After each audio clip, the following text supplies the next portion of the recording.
Hello students, कैसे हैं आप सब। आज हम लोग पीजीबीपी स्टार्ट करने जा रहे हैं, profit and gains from business और प्रोफेशन। पीजीबीपी हेड, जैसा कि आप सबको पता है कि टोटल 5 हेड्स ऑफ इनकम होते हैं हमारे इनकम टैक्स में। एक सैलरी का हेड होता है, एक हाउस प्रॉपर्टी का हेड होता है, एक पीजीबीपी जो पढ़ने वाले हैं, एक कैपिटल गेन और एक इनकम फ्रॉम अदर सोर्सेज।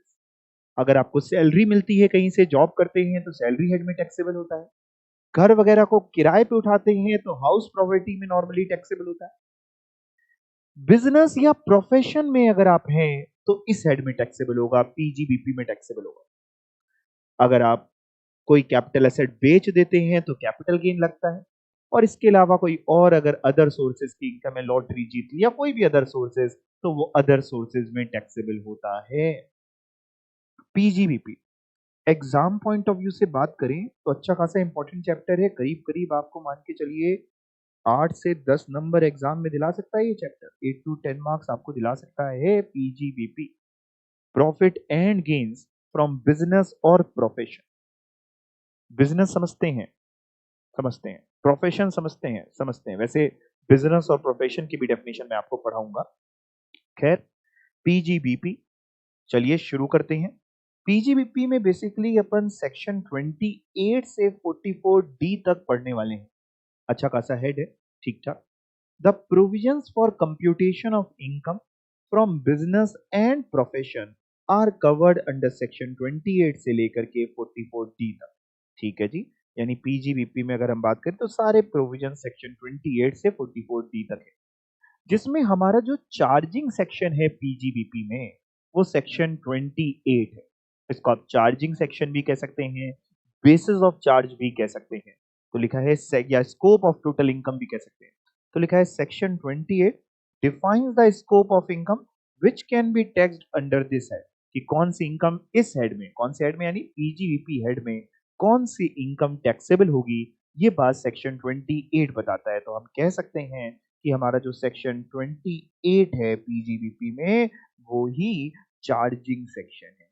इसको चार्जिंग सेक्शन भी आप बोल सकते हैं बेटा, और इसको आप बेसिस ऑफ चार्ज भी बोल सकते हैं। बेसिस ऑफ चार्ज हो सकता है एग्जाम में एमसीक्यू में यही पूछ लिया जाए, तो आपको पता होना चाहिए। तो section 28 defines the scope of income, कि कौन सी इनकम इस हेड में टैक्सेबल होगी। एक लिस्ट देगा सेक्शन 28, जो मैं आपको पढ़ाऊंगा। इसके बाद बिजनेस और प्रोफेशन पढ़ाऊंगा, उसके बाद मैं आपको यही पढ़ाऊंगा कि कौन सी इनकम इसमें टैक्सेबल नॉर्मली होती है। ठीक है जी, तो सेक्शन 28 से 44D तो बेसिकली जो है वो पीजीबीपी का है, जिसमें सेक्शन 28 हमारा जो है वो चार्जिंग सेक्शन है। इसके अलावा जो एक्सपेंसेस, अलाउंसेस, वही खर्चे, एक्सपेंसेस ही समझ लीजिए, एक्सप्रेसली अलाउड है बाय द एक्ट, अलाउड है कि आप खर्चे माइनस कर सकते हैं, are listed under section 29 to 37। देखिए, कभी छोटे में प्रॉफिट एंड लॉस अकाउंट बनाया है? ट्रेडिंग अकाउंट, पीएनएल अकाउंट बनाया ना? क्या करते थे वहां पे, कैसे बनता था? बाई साइड आप सेल्स वगैरह लेते थे, और कोई इनकम होती थी तो वो लेते थे। अब मैं ट्रेडिंग और पीएनएल एक ही साथ मर्ज करके बता रहा हूँ। क्लोजिंग स्टॉक आता था, two side opening stock purchases और खर्चे, सारी चीजें आती थी, बहुत सारी चीजें आती थी। तब जाकर के आपका नेट प्रॉफिट आता था। पहले हालांकि ग्रॉस आता था, फिर नेट आता था। कुल मिला के नेट प्रॉफिट निकालने के लिए आप अपनी इनकम में एक्सपेंस माइनस करते हैं। यही तो कुल मिला के तरीका होता है। सारे इनकम्स को एक साथ जोड़ लो बिजनेस की, उसमें से सारे खर्चे माइनस कर लो, तो हमारी बिजनेस की इनकम आती है। इनकम टैक्स में भी यही रूल है। बस इनकम टैक्स वाले लेकिन ये बता देते हैं कि कौन कौन से खर्चे माइनस होंगे और कौन कौन से खर्चे माइनस नहीं होंगे। तो हम इनकम जब निकालते हैं यहाँ पे, profit and gains from business और प्रोफेशन में क्या टैक्सेबल होगा? जो भी प्रॉफिट होगा, जो भी गेन होगा। अच्छा, जब हम प्रॉफिट और गेन की बात करते हैं तो केवल प्रॉफिट और गेन ही होगा कि लॉस भी आ सकता है? लॉस भी हो सकता है बेटा, नेगेटिव इनकम भी हो सकती है, इसमें हमेशा इंक्लूड होता है नेगेटिव इनकम। तो प्रॉफिट और गेन कैसे निकलता है? सपोज करो हमने ये पेन बेचा 500 रुपए का, तो क्या 500 रुपए मेरा प्रॉफिट है? नहीं जी नहीं। क्या 500 रुपए को इनकम मान लेंगे पीजीपी के हेड की? नहीं भाई, 500 रुपए का तो बेचा, उसमें से माइनस जो जो खर्चे हुए बिजनेस से रिलेटेड, पेन खरीदा होगा, खरीदने का खर्चा, बनाया होगा, बनाने का खर्चा, कुछ भी किया होगा, इसके अलावा और भी जो भी ऑफिस के खर्चे, फैक्ट्री खर्चे, सारे खर्चे माइनस होंगे, तब जाकर के इनकम आएगी, वो पीजीपी की इनकम होगी। तो कौन कौन से खर्चे माइनस होते हैं ये हम लोग पढ़ेंगे डिटेल में। इसकी लिस्ट देगा हमको सेक्शन 29 से 37, यानी वो एक्सपेंसेस जो अलाउड है, एक्सप्रेसली लॉ लिख के अलाउ करता है कि अलाउड है। इसके अलावा कुछ सेक्शंस अपन पढ़ेंगे, ऐसे नहीं याद करने की जरूरत आपको सेक्शन का नंबर, ये बताएंगे वो सेक्शन, ये सेक्शन वो लिस्ट बताएंगे जो एक्सपेंसेस एक्सप्रेसली डिसअलाउड है। डिसअलाउड मतलब ये माइनस लॉ कहता है आप नहीं करेंगे, हम इसको नहीं माइनस करने देंगे, इसको बिना माइनस करे आपकी जो इनकम आ रही है वो टैक्सेबल है, वो पीजीपी की इनकम है। तो बेसिकली इसमें आपको कुछ ऐसा याद नहीं करना, अभी जो मैंने पढ़ाया आपको ये नहीं याद करने बैठ जाना, ये तो एक बेस मैंने आपको दिया। आप बस इसमें इतना याद कर लीजिए कि सेक्शन 28 आपका चार्जिंग सेक्शन है, राइट। पीजीबीपी का चार्जिंग सेक्शन कोई पूछे तो सेक्शन 28 है। चलें आगे, चलिए भाई साहब पीजीबीपी में, सर पीजीपी शुरू कर रहे हैं, सबसे पहले बिजनेस और प्रोफेशन का मतलब बता दीजिए। वैसे एक बात बताओ दिल से, क्या ये बिजनेस वर्ड या प्रोफेशन वर्ड आज पहली बार मेरे मुंह से सुन रहे हो कि इससे पहले भी आपने कभी सुना है? सर सुन रखा है, कैसी बातें कर रहे हैं, बिजनेस वर्ड प्रोफेशन वर्ड हम सब मतलब जानते हैं, बिजनेस का भी प्रोफेशन का भी। तो बेटा सुनो, जो आप मतलब जानते हो उतना तो मतलब होता ही है, वही मतलब है बिजनेस का, वही मतलब है प्रोफेशन का। इसके अलावा लॉ अपने को डेफिनेशन देता है, बिजनेस की अलग, प्रोफेशन की अलग, लेकिन दोनों की इंक्लूसिव डेफिनेशन देता है। इंक्लूसिव डेफिनेशन का मतलब ये होता है कि लॉ कहता है जो आप समझते हो वो तो है ही, इसके अलावा हम बता दे रहे हैं कि ये भी होता है। मतलब जो हम बिजनेस और प्रोफेशन का मतलब आपको सिखाने जा रहे हैं, इसको पकड़ के मत बैठ जाना कि यही केवल मतलब है, जितना आप समझते हो वो तो है ही और ये भी है, हालांकि लिखा वही है जो आप समझते हो मोटा मोटा। तो बिजनेस प्रोफेशन, अच्छा बिजनेस और प्रोफेशन में क्या अंतर है, मैं ये पेन बेचता हूँ, बिजनेस है कि प्रोफेशन? बिजनेस है। मान लीजिए एक डॉक्टर है, वो अपनी प्रैक्टिस करते हैं, बिजनेस है कि प्रोफेशन है? प्रोफेशन है। एक आर्किटेक्ट है, क्या है ये? प्रोफेशन है। तो बिजनेस और प्रोफेशन में जानते हैं, चाहे बिजनेस की इनकम हो चाहे प्रोफेशन की इनकम हो, टैक्सेबल होगी पीजीबीपी के हेड में, क्योंकि पीजीबीपी के हेड का अगर आप नाम ध्यान से देखें तो इसमें बिजनेस वर्ड भी है और प्रोफेशन वर्ड भी है, profit and gains from business और प्रोफेशन। चाहे बिजनेस से हो चाहे प्रोफेशन से हो, आपके लिए यही वाला हेड लगने वाला है, बिजनेस के लिए भी और प्रोफेशन के लिए भी। बात आपके समझ में आई, कुछ कुछ गई दिमाग के अंदर? अच्छा ठीक है भाई। तो जब अगर आप बड़े होकर के बिजनेस या प्रोफेशन करना की सोच रहे हो तो वो यही एड में टैक्सेबल होगी इनकम, और अगर नहीं भी सोच रहे हो तो एग्जाम देने की तो सोच ही रहे हो तो पढ़ लेते हैं।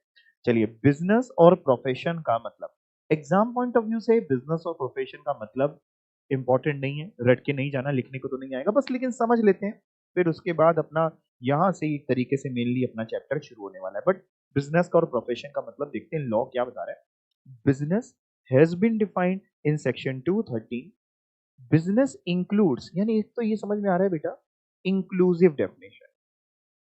इंक्लूसिव डेफिनेशन का मतलब जो लिखा है वो है, इसके अलावा जो आप सब समझते हैं वो भी है, यानी बिजनेस एक बहुत बड़ा वर्ड है, तो केवल जो लिखा है उतने कोई नहीं समझना, तो वैसे लिखा क्या है? Business includes any trade, commerce और मैन्युफैक्चर और एनी एडवेंचर और concern in the nature of trade, commerce और मैन्युफैक्चर। तो कोई भी ट्रेड, कोई भी कॉमर्स, कोई भी मैन्युफैक्चर या कोई भी एडवेंचर और कंसर्न जो ट्रेड या वगैरह की नेचर में हो, ये सब बिजनेस है। तो कोई भी व्यापार, ट्रेडिंग का काम करते हैं, मैन्युफैक्चरिंग का काम करते हैं, सब बिजनेस है, राइट। तो आपको ये रटनी है? नहीं, बिल्कुल नहीं रटनी। सर प्रोफेशन का क्या मतलब है? प्रोफेशन का मतलब क्या है? Has been defined in section 236 of the act to include, sir ये सेक्शन नंबर याद कर लें, जरूरत नहीं है इनकी, बेसिस ऑफ चार्ज वाला याद कर लो, पीजीपी का 28 है, इनकी जरूरत नहीं है। Of the act to include, ये भी इंक्लूसिव डेफिनेशन दे रहा है, एनी वोकेशन, कह रहा है प्रोफेशन में जो प्रोफेशन होता है वो तो है ही, जो वोकेशन होता है वो भी है। ये वोकेशन क्या है? पेशा। बेसिकली हम लोग कह सकते हैं जो पेशा होता है, पेशा, जिस भी काम को करने में आपको रुचि है, मजा आता है, वो वोकेशन है, तो उसको भी प्रोफेशन ही माना जाता है। सर प्रोफेशन के कुछ एग्जाम्पल दे दीजिए। ठीक है बेटा ले लो, an auditor carrying on his practice, एक ऑडिटर अपनी प्रैक्टिस करता है, ऑडिट का काम कर रहा है, प्रोफेशन है। Lawyer, doctor, painter, actor, architect, sculptor जो मूर्तियां बनाते हैं, मूर्तिकार। He would be person carrying on a profession and not a business। ये लोग प्रोफेशन वाले माने जाएंगे, ना कि बिजनेस। टैक्सेबल लेकिन कौन से हेड में होगा? इसी हेड में होगा, पीजीपी में ही होगा। तो सर ये बिजनेस और प्रोफेशन का मतलब याद कर लें? नहीं सर, फिर कहां से याद कर लें? यहां से बेटा, वो केवल पढ़ लेना। मतलब अभी तक में केवल जो याद करना है वो केवल ये कि सेक्शन 28 चार्जिंग सेक्शन है हमारे पीजीबीपी का।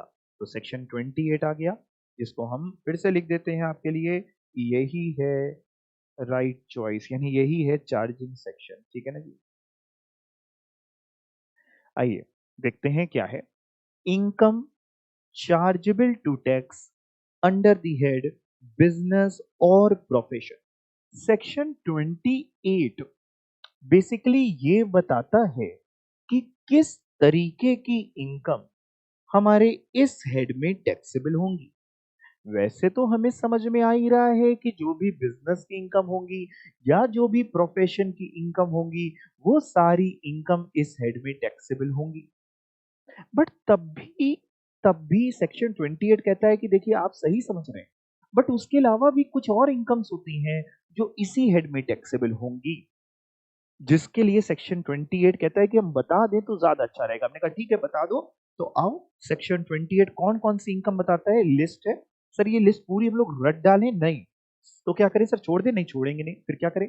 3-4 बार पढ़ लेंगे। पहले तो मैं ही पढ़ा रहा हूं समझा समझा करके। आइए, income chargeable to tax under the head business और प्रोफेशन। किस किस तरीके की इनकम पीजीबीपी के हेड में टैक्सेबल होती है? सेक्शन 28 चार्जिंग सेक्शन, या बेसिस ऑफ चार्ज भी बोल सकते हैं, या scope of income that are taxable under PGP head, वो ये बताएगा। The scope of income chargeable under this head is covered by section 28, ठीक है, of the act which lays down the following. तो सेक्शन 28 कौन कौन सी इनकम बताता है?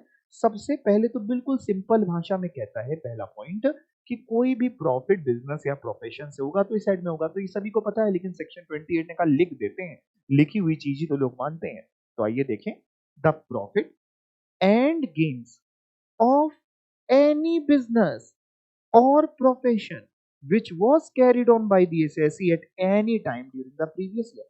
जिस भी साल की आप बात कर रहे हैं टैक्सेबल होने की, उस साल कोई भी प्रॉफिट और गेन्स आपका हुआ किसी भी बिजनेस प्रोफेशन से। तो पहला तो बिल्कुल जनरल पॉइंट है, ये तो सभी बच्चों को समझ में आ गया कि any business, profit and gains of any business और प्रोफेशन, बस इतना अंडरलाइन कर लो।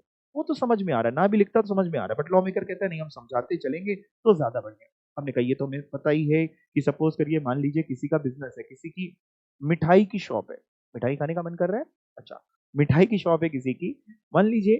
तो फिर वो क्या है कर रहा है? मिठाई की शॉप है, ओनर है, उसका क्या है? बिजनेस है, प्रोफेशन है कि कुछ नहीं है? बिजनेस है, राइट? तो कोई भी बिजनेस, कोई भी प्रोफेशन, उससे कोई भी प्रॉफिट या गेन हो रहा है। प्रॉफिट और गेन जब मैं बोलता हूँ तो पॉजिटिव इनकम भी, नेगेटिव इनकम भी, लॉस भी हो सकता है। तो वो सब इसी हेड में ही आएगा। कौन से हेड में? पीजीबीपी में।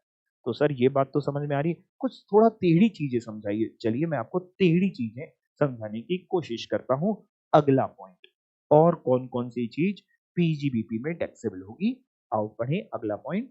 एनी कंपनसेशन, ऐसे पढ़ते हैं, ठीक है? हाँ, एनी कंपनसेशन रिसीव्ड और receivable by any person by what ever name called. Underline कर लो इसमें, कंपनसेशन रिसीव्ड क्या मतलब है इसका? चलो मैं आपको समझाता हूं इसका मतलब, सुनिएगा। सपोज करिए आपने किसी से, आप बिजनेस करते हैं, मान लो मैं पेन बनाने का बिजनेस करता हूं बेटा, मैं पेन बनाने का बिजनेस करता हूं और मैं किसी से इंक खरीदता रहता हूं।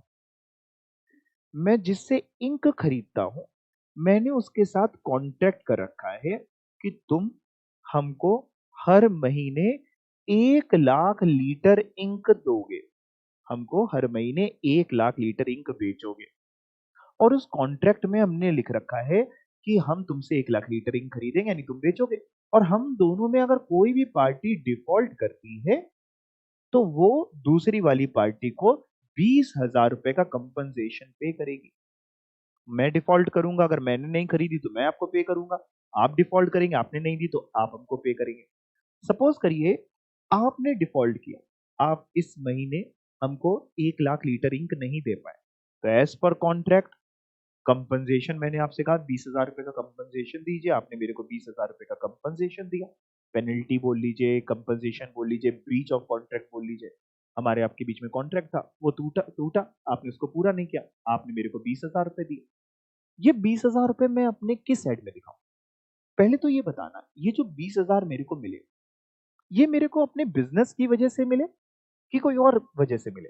जाहिर सी बात है बिजनेस की वजह से मिले। बिजनेस में आमतौर पे ऐसा होता रहता है। तो कह रहा है ये भी चीज इसी हेड में ही भाई साहब टैक्सेबल होगी, पीजीबीपी में ही टैक्सेबल होगा। बिजनेस से जो भी जनरेट होगा, चाहे भले वो कंपनसेशन क्यों ना हो, वो भी इसी हेड में टैक्सेबल होगा। अच्छा, इसी का ही अगर हम वाइस वर्सा केस ले लें, मान लो मैंने कंपनसेशन पे किया, मैं इस बार 1 लाख लीटर इंक नहीं खरीद पाया, जरूरत नहीं थी तो हमने कंपनसेशन पे किया, तो क्या होगा? तो खर्चा अलाउ होगा, टैक्सेबल थोड़ी ना होगा। मेरे लिए खर्चा है तो खर्चा अलाउ होगा इसी हेड में, पीजीपी में, और मिलेगा तो टैक्सेबल होगा। तो भाई अब थोड़ी सी ऐसी बातें समझ रहे हैं जो आम तौर पे जल्दी से बच्चे को हो सकता है ना समझ में आए, या एक इंसान को ना समझ में आए, इसलिए लॉ मेकर कहता है कि हम यहाँ लिख देते हैं। वैसे मैं आपको बताऊं, ये सारी बातें, कोई भी चीज अगर आपको बिजनेस या प्रोफेशन से जनरेट हो रही है, वो इसी हेड में टैक्सेबल होने वाली है। तो कोई भी कंपनसेशन अगर आपको मिल गया है या मिलने वाला है, तो भी इसी हेड में टैक्सेबल होगा। तो कंपनसेशन समझ गया, लिखना हो तो लिख लेना। एग्जाम्पल, कोई कॉन्ट्रैक्ट टूटा है या कॉन्ट्रैक्ट का कोई क्लॉज पूरा नहीं हुआ जिसकी वजह से आपको कंपनसेशन मिल रहा है, तो भी इसी हेड में टैक्सेबल होगा। आपका व्यापार से संबंधित किसी से कोई कॉन्ट्रैक्ट था, उसने वो पूरा नहीं किया और आपने उससे कंपनसेशन लिया उस बात का, वो भी इसी हेड में टैक्सेबल होने वाला है। यहां तक बात समझ गए? पक्का? ठीक है। तीसरा पॉइंट पहले पढ़ लीजिए, फिर मैं समझा देता हूं।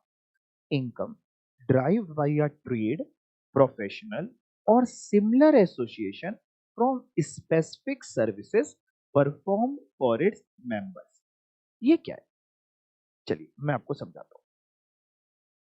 सपोज करिए कोई एसोसिएशन है, कोई संगठन है, कोई क्या कहते हैं, प्रोफेशनल एसोसिएशन में भी, ट्रेड एसोसिएशन, किसी भी तरीके के एसोसिएशन, जैसे एग्जांपल ले ले तो मान लीजिए chamber of commerce, labour welfare association, किसी भी तरीके, कोई बहुत सारी एसोसिएशन हो सकती है।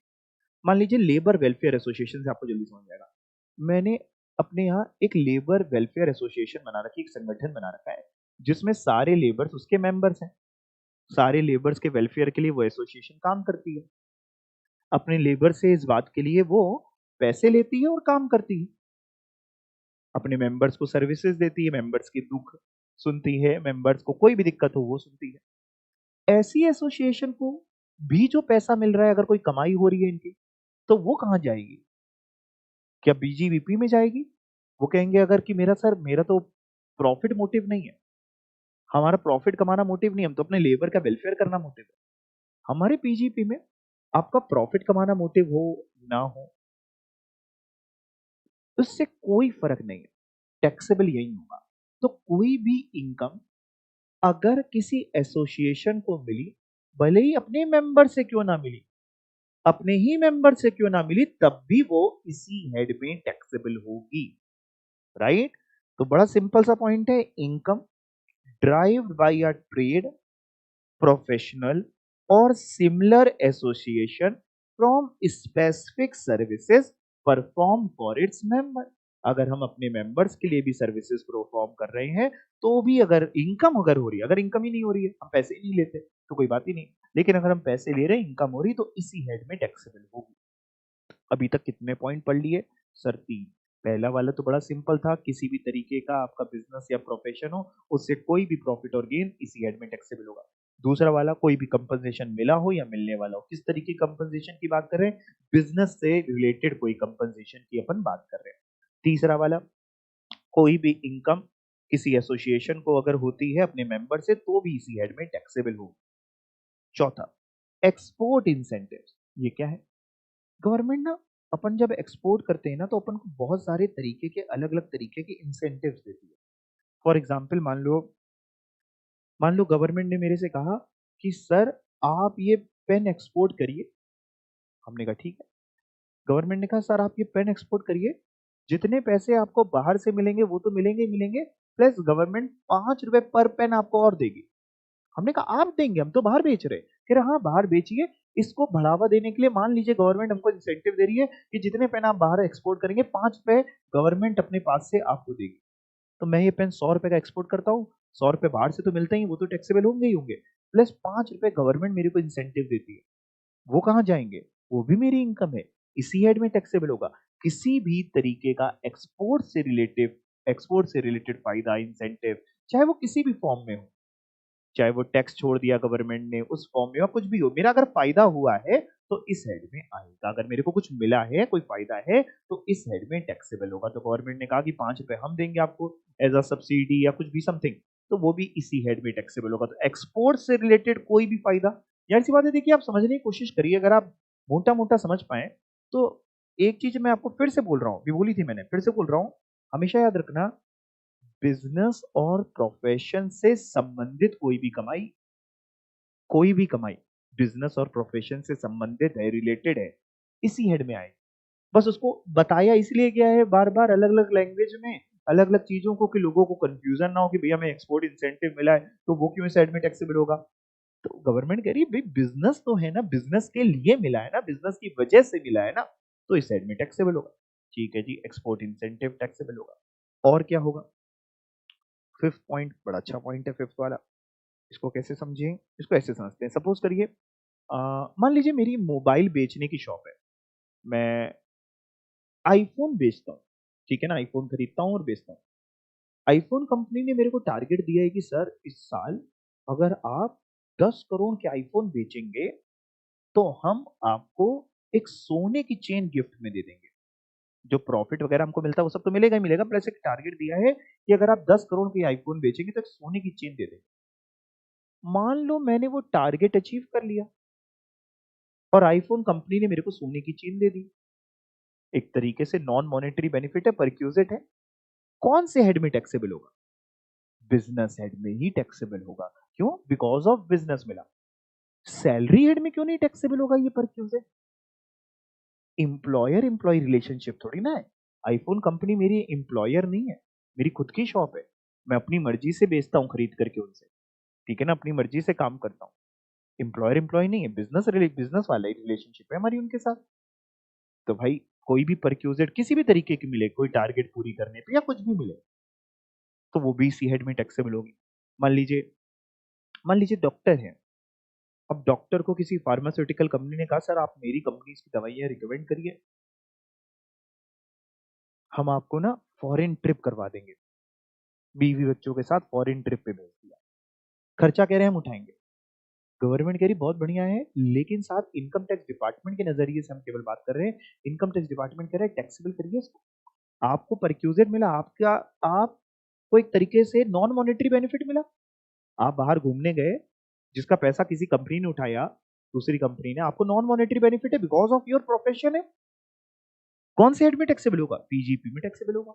नॉन मॉनेटरी बेनिफिट मिले या इवन मॉनेटरी बेनिफिट क्यों ना मिले, पैसा दे दिया उन्होंने, तो भी सी हेड में टैक्सेबल होगा। राइट? बात समझ गए? पक्का? अच्छा, कुछ बच्चों के दिमाग में आ रहा होगा सर हम बताएं ना तो, सर हम दिखाएं ना तो, हम छुपा लें तो। याद करो मैंने आपसे हमेशा कहा है कि जब भी अपन लोग टैक्स पढ़ते हैं तो हम लोग हमेशा ये सोच के पढ़ते हैं कि हर इंसान ईमानदार है, हर इंसान इनकम टैक्स ईमानदारी से पे करता है, पूरी इनकम डिक्लेयर करता है। तो ऊल जलूल डाउट मत लाना अपने दिमाग के अंदर, ठीक है? पढ़ के देखो। The value of any benefit और perquisite, whether convertible into money और not, whether convertible into money और नॉट। सोने की चेन मिली, मनी में कन्वर्ट हो सकती है, हम सोने की चेन बेच दे तो पैसा मिल सकता है। फॉरेन ट्रिप में घूमने को मिला, मनी में कन्वर्ट नहीं हो सकता। कह रहा मनी में कन्वर्ट हो सके या ना हो सके, कोई भी बेनिफिट, कोई भी परक्यूजेट मिला, किसकी वजह से? बिजनेस या प्रोफेशन की वजह से, तो इस हेड में टैक्सेबल होगा, पीजीबीपी में टैक्सेबल होगा। बात समझ में आ गई? कोई दिक्कत? अगला चलें। आपने कभी पार्टनरशिप फर्म सुनी है? सुनी है। पार्टनर्स होते हैं वहां पे, वो सुना है? सुना है। पार्टनर्स को आमतौर पे पार्टनरशिप फर्म से क्या मिलता है? सर इंटरेस्ट ऑन कैपिटल मिलता है, सैलरी बोल लीजिए, रेम्यूनरेशन बोल लीजिए, बोनस बोल लीजिए, ये सब मिलता है। पार्टनरशिप फर्म से मिलता है किसको? पार्टनर्स को। पार्टनर्स को एक ही करके समझते हैं, पार्टनर्स को जो सैलरी मिल रही है पार्टनरशिप फर्म से, पार्टनर्स को जो सैलरी मिल रही है, सैलरी बोल लो रेम्यूनरेशन बोल लो, एक ही बात है, जो पार्टनरशिप फर्म से जो सैलरी मिल रही है पार्टनर्स को, वो सैलरी हेड में टैक्सेबल होगी? बताओ। नहीं बेटा, सैलरी हेड में टैक्सेबल नहीं होगी, क्योंकि पार्टनर्स एंड पार्टनरशिप फर्म में इंप्लॉयर एम्प्लॉय का रिलेशनशिप नहीं है। पार्टनर जो है वो इंप्लॉय नहीं है पार्टनरशिप फर्म के, वो खुद ही मालिक हैं एक तरीके के, राइट। ऐसे केस में पार्टनर्स को जो सैलरी मिल रही है, पार्टनर्स को जो इंटरेस्ट ऑन कैपिटल वगैरह मिल रहा है, वो सब कहाँ टैक्सेबल होता है? वो सब यही टैक्सेबल होता है, पीजीवीपी के हेड में टैक्सेबल होता है, एज पर the provisions of section 40 subsection B में टैक्सेबल होता है। आइए पढ़ें। Any interest, salary, bonus, commission, remuneration भाई वॉट एवर नेम कॉल करे, किसी भी नाम से बोल लो। तो हमने कहा हम लोग तो मोटा मोटा इंटरेस्ट और सैलरी के नाम से बोलते हैं, फिर आप सैलरी बोल लो। कोई इंसान हो सकता है सैलरी नहीं बोनस के नाम से बोल के दे रहा हो, पार्टनरशिप फर्म अपने पार्टनर को कमीशन के नाम से दे रही हो, रेम्युनरेशन के नाम से, किसी भी नाम से बोल लो। किसको मिली हो? ड्यू टू मिलने वाली हो या मिल गई हो, रिसीव्ड बाई, किसको? अंडरलाइन कर लो, इंटरेस्ट सैलरी वगैरह किसको? By a partner of a firm. किससे मिली? फ्रॉम सच फर्म, उस फर्म से मिली, वो टैक्सेबल होगी, लेकिन उतनी होगी to the extent under section 40B में जितनी है। मतलब अभी आप पीजीबीपी में ही, इसी चैप्टर में, लेटर ऑन इसी चैप्टर में ही आपको मैं सेक्शन पढ़ाऊंगा एक 40B, इसी के बारे में, इंटरेस्ट और सैलरी के बारे में, कि पार्टनरशिप फर्म से पार्टनर को मिली तो पीजीपी के हेड में टैक्सेबल होती, कितनी टैक्सेबल होती, कब टैक्सेबल होती, कब नहीं होती, आपको मैं पढ़ाऊंगा 40B में। बहुत इंपॉर्टेंट, सबसे पहले तो इस पॉइंट को इंपॉर्टेंट मार्क करो, आमतौर पे इस पे ना एक क्वेश्चन जल्दी मिल जाता है, इंपॉर्टेंट मार्क कर लीजिए इसको। और ये भी लिख लीजिए कि इसी चैप्टर में इसको हम लोग आगे पढ़ेंगे, will be covered later on in this chapter only. अभी डिटेल में पढ़ाऊंगा, अभी के लिए केवल इतना समझो, कोई भी इंटरेस्ट, कोई भी सैलरी पार्टनर्स को मिल रही है पार्टनरशिप फर्म से, तो नॉर्मली इसी हेड में टैक्सेबल होती है, पीजीपी में। ठीक है, कितनी होगी कितनी नहीं होगी वो मैं आपको पढ़ाऊंगा। यहां तक समझ में आ गया? पक्का? ठीक है, अरे वाह, तुम लोग कितने समझदार हो गए हो बेटा। अगला, any sum whether received or receivable, maybe in cash, maybe in kind, under an agreement। किस चीज का एग्रीमेंट? आपको कोई पैसा मिला अंडर एन एग्रीमेंट, काहे का एग्रीमेंट? दो बातें, दो में से कोई भी हो जाए। For not carrying out any activity in relation to any business or profession provided it is not taxable as capital gain, example non compete fee।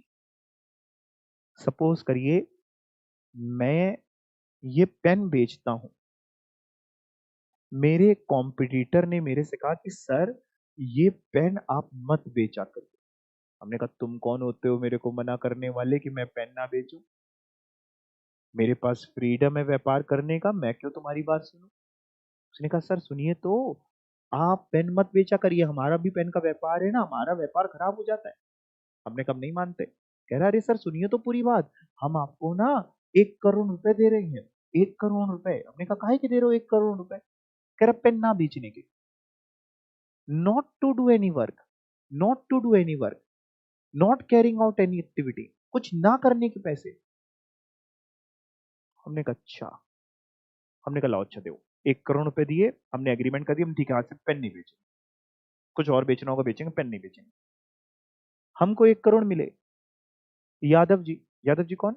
हमारे इनकम टैक्स में हम लोग ने फिक्टिशियस कैरेक्टर ऐसे ही सोच रखा है, ऐसे हंसी मजाक के लिए। यादव जी ये सारी बातें देख रहे थे, यादव जी तुरंत मेरे पास आए, कहते हैं आपको 1 करोड़ मिले? हमने कहा हाँ। कह रहे लाइए पीजीपी में टैक्सेबल करवाइए इसको। हमने कहा क्या बात कर रहे हो भाई साहब, बिजनेस करने के लिए थोड़ी ना मिले हैं, बिजनेस ना करने के लिए मिले हैं। कह रहे साहब पढ़िए सेक्शन 28, उसमें लिखा है ना करने के लिए भी मिले तो भी टैक्सेबल। हमने कहा अच्छा, लॉ मेकर बड़ा ही समझदार व्यक्ति है, वो कह रहा है कुछ करने के लिए मिलेगा तो भी टैक्सेबल, ना करने के लिए मिले तो भी टैक्सेबल। कुछ करने के लिए मिले तो टैक्सेबल, सर ये कहाँ लिखा था? ये तो पहले ही पॉइंट में लिखा था। और कुछ ना करने के लिए मिले, यानी बिजनेस कर रहे हो तो भी टैक्सेबल, पहले पॉइंट में था, और ना कर रहे हो उसके लिए पैसा मिल रहा है, ठीक है ना, तो भी टैक्सेबल। बिजनेस और प्रोफेशन, प्रोफेशन का एग्जाम्पल, सपोज करिए मैं आपको टैक्स पढ़ा रहा हूँ, सपोज क्या करिए मैं पढ़ा रहा हूँ, मान लीजिए मैं बहुत बढ़िया पढ़ा रहा हूँ, मान के लो मैं पढ़ा ही रहा हूँ बहुत बढ़िया, भाई तुम तो कभी तारीफ करोगे नहीं, देखो अपनी तारीफ खुद ही करनी पड़ती है। अब मान लो मेरे को किसी ने ऑफर दिया कि सर आप टैक्स मत पढ़ाइए और आप हमसे 5 करोड़ रुपए ले लीजिए टैक्स ना पढ़ाने के।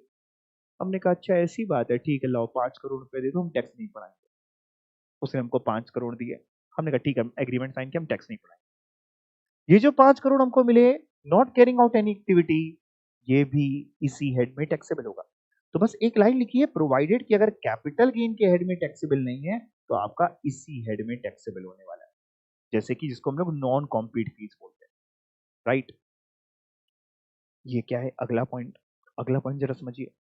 मान लीजिए आप में से एक बच्चे ने एक दवाई बना दी, रातों रात घर बैठे एक दवाई बना दी, नहीं नहीं कोरोना की नहीं, एक दवाई बना दी कि ये दवाई खाते ही पूरी टैक्स अपने आप दिमाग में आ जाएगी। दवाई खा लो रात में पानी के साथ, पूरी टैक्स दिमाग के अंदर, जीएसटी हो चाहे इनकम टैक्स हो चाहे कस्टम हो, सब कुछ दिमाग के अंदर। और वो बच्चा क्या कर रहा है, सारे बच्चों को वो दवाइयां दे रहा है, लो लो तुम भी खा लो। अब भाई हमको दिक्कत हो जाएगी, हम कह रहे हैं आप सबको तो वो दवाइयां दे रहे हो, हमसे पढ़ने कौन आएगा, मेरे पेट पे लात क्यों मारो भाई साहब। हमने उस बच्चे से कहा, हमने कहा तुम बेटा दवाई खा लो ये वाली, बट ये वाली दवाई तुम किसी और के साथ शेयर मत करना, तुम मत बताना कि ये दवाई तुमने कितना चूना और कत्था मिला के बनाई थी, तुम मत बताना, ये नो हाउ किसी को मत बताना, इस बात के हम तुम्हें पैसे दे रहे हैं। उसने कहा काहे के पैसे दे रहे हैं? हमने कहा दवाई मत देना किसी और को, इसके लिए लो, हमसे ले लो तुम 10 लाख रुपए, दवाई मत देना किसी को। उसने हमसे 10 लाख रुपए लिए, उसके हाथ में टैक्सेबल होगा पीजीबीपी के हेड में, तो लिखा है आपको पैसा मिला, रिसीव्ड, काहे के लिए, not sharing any know how, patent, copyright, trademark, licence, franchisee etcetera, ना शेयर करने के लिए हमने किसी को पैसे लिए किसी से, जिसने लिए उसके हाथ में टैक्सेबल होगा कुल मिला के, राइट। आज की बात समझ में आई? सर इतना ही सेक्शन 28? नहीं नहीं, अभी और भी है, लेकिन धीमे धीमे ही करेंगे, वो जल्दी नहीं भागेंगे, आराम आराम से चलेंगे, इंपॉर्टेंट हेड है। यहां तक समझ में आया? होमवर्क क्या रहेगा पहले तो ये सुनो, आपने जितना ये पढ़ा है यहां तक अपन ने पढ़ लिया है, इसको एक बार रिवाइज करें, कोई भी डाउट होगा तो आप मेरे से बेझिझक पूछ लीजिएगा, ठीक है। और फिर अपन सेक्शन 28 का ही अगले पॉइंट से शुरू करेंगे, बस इतने ही है, 10 तक ही है, ठीक है ना जी। Okay, thank you.